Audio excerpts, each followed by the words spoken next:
clair, il ne faut dépendre en aucun cas des communistes vietnamiens. Pol Pot trouvait les Chinois d'abord bien disposés à son égard et ensuite moins interventionnistes que les Vietnamiens. Et c'est exactement ce qui lui convenait. Je crois que lorsqu'il est rentré de Chine au milieu des années 60, il se sentait soutenu par ce qu'il avait découvert à Pékin. Cela lui a aussi donné la possibilité de se débarrasser de l'intermédiaire vietnamien dans ses relations avec le mouvement communiste international. En 1967, après un séjour au Nord-Vietnam, Salotsar, avec d'autres dirigeants communistes, se réfugie dans la province de Ratanakiri, au nord-est du pays. C'est en vivant avec une tribu des minorités cambodgiennes qu'on appelle les Khmer Le, ou Khmer d'en haut, que Pol Pot rencontre et commence à apprécier un modèle de société primitive. Cette tribu pratique un système de troc, elle ne connaît pas l'argent, elle mène une vie communautaire et surtout, ses membres sont d'une loyauté sans faille envers leur chef.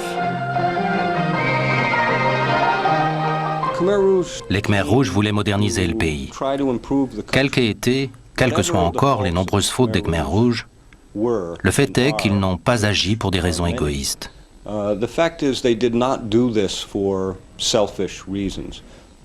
Pol Pot n'était pas un homme corrompu. Pol Pot faisait passer l'intérêt de son pays tel qu'il le concevait avant lui-même. Tout comme la plupart des dirigeants Khmers rouges qui étaient très fiers de servir les pauvres et les démunis, de vivre avec eux dans la jungle. Ils essayaient de sortir la société cambodgienne du féodalisme et de la corruption des dirigeants qui avaient mis le pays à genoux avant que Pol Pot ne prenne le pouvoir.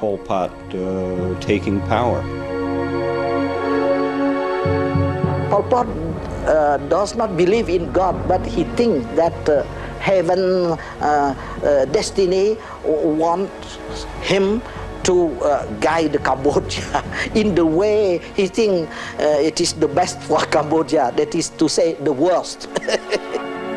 Pol Pot is mad, you know, like Hitler.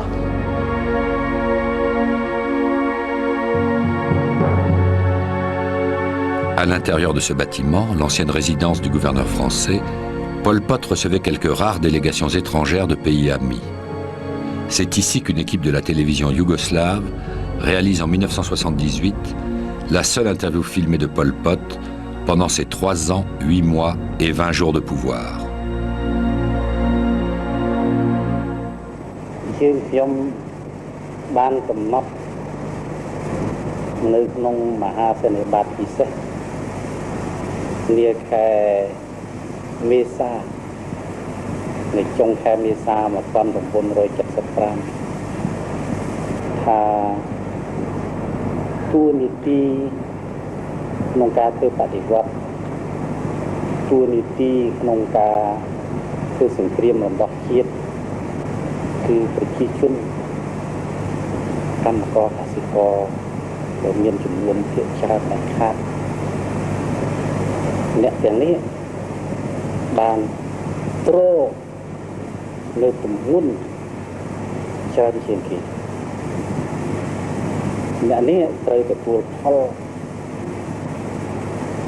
Pak